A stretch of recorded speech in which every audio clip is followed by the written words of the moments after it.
Hi guys, so welcome to our gross anatomy lecture. Today we're going to talk about the sternoclavicular joint.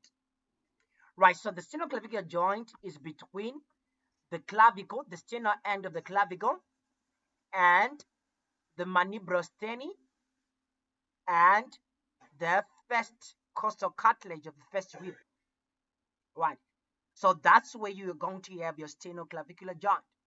Let's take a look at the sternoclavicular joint. So the articulations between the sternal end of the clavicle, the mandibulostery, and the first costal cartilage.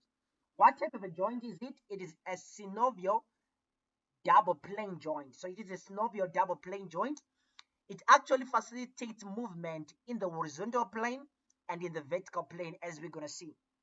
This joint is going to be surrounded by a capsule, right? The capsule, it actually join, attach the margins of the articular surfaces, and then within that capsule is going to be lined within by a synovial membrane. So we have important ligaments that actually reinforce the joint, as we're going to see. So we are going to have ligaments that are actually associated with the joint. We are going to have anterior and posterior sternoclavicular ligament and an interclavicular ligament, as we're going to see. And then we're going to have an accessory ligament, right, which actually is important for the integrity of the sternoclavicular joint, which is called the costoclavicular ligament, right?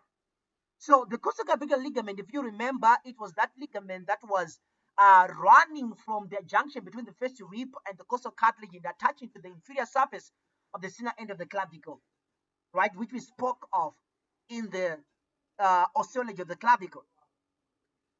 Within this joint, we are actually going to have an articular fibrocartilaginous disc that actually divide the joint into two compartments, a medial compartment and a lateral compartment.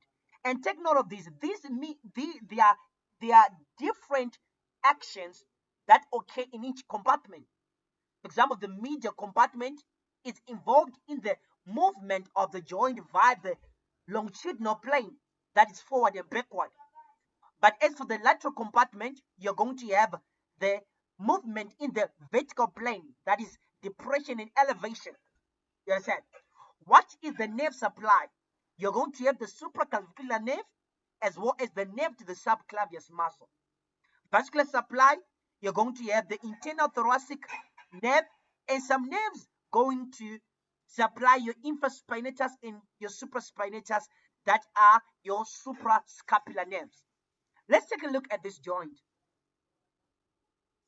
Right here, you can actually see that this is your manubrum of your sternum, and you can actually appreciate this is your sternal end of your clavicle.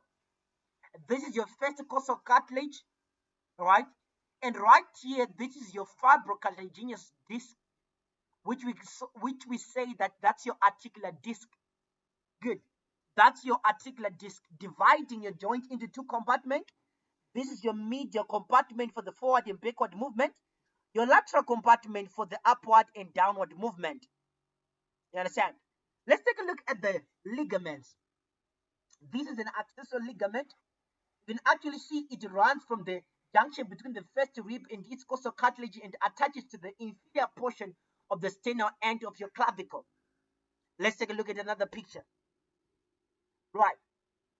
So between the right and left clavicle, you're actually going to have your interclavicular ligament, right?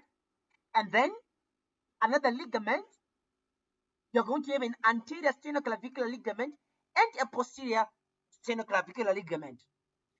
Then the costoclavicular ligament is going to be your accessory ligament. The articular disc actually divides your sternoclavicular joint into two compartments. The medial compartment for the forward and backward movement, the lateral compartment for the upward and downward movement. Good. Right. This is another diagram as well. Your sternoclavicular ligament right here. Your sternoclavicular ligament right here. Your costoclavicular ligament, which is an accessory ligament. your interclavicular ligament, and your articular disc. Right. Let's talk about the movement of the sternoclavicular joint. We said it's a synovial double plane joint. So it has a forward and backward movement via the medial compartment, elevation and depression movement via the lateral compartment. What are the muscles that are involved in this attachment, in this movement? Right. So muscles for the forward. So remember, forward action can also be called protraction. Backward action can also be called retraction. The muscles involved in the protraction or forward movement are going to be your serratus anterior muscle, because it's going to rotate your scapula, remember. And then as for the retraction or backward movement, you're going to have the middle fibers of your trapezius muscle and the rhomboid muscles. As for the elevation, you're going to have upper fibers of your trapezius muscle, your sternocleidomastoid muscle, your elevated scapular muscle, and your rhomboid muscles. As for the depression, definitely you're going to have your pectoralis minor muscle and your subclavius muscle. Good. Right. So this is elevation, this is depression. Elevation, depression. So this is your trapezius muscle, your sternocleidomastoid muscle, elevator muscle, your elevated scapular muscle, your rhomboid muscles. They are for the upward movement, which is elevation.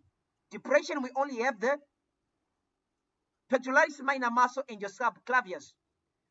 Good. Right, this is another diagram. Just appreciate forward muscle, muscle for the forward movement, serratus anterior. Backward movement, trapezius muscle, rhomboid muscle, elevation, trapezius, sternocleidomastoid, rhomboid, and elevated scapulae. Depression, pectoralis minor, and subclavius muscle. Let's take a look at some clinical correlates of this muscle, of this sternoclavicular joint.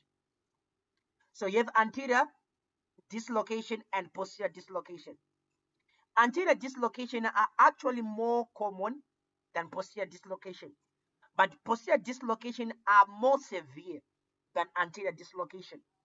So the integrity of the sternoclavicular joint is actually kept by that accessory ligament called the costoclavicular ligament. So damage to the costoclavicular ligament is going to lead to these dislocations. Posterior dislocation is actually more severe because behind the sternoclavicular ligament, you're actually going to have important vessels. For example, your brachiocephalic trunk, your left common carotid arteries, as well as your brachial plexus. They're actually related posteriorly to the joint. So posterior dislocation are more severe. So this is the end of our video. Thank you so much. Take care.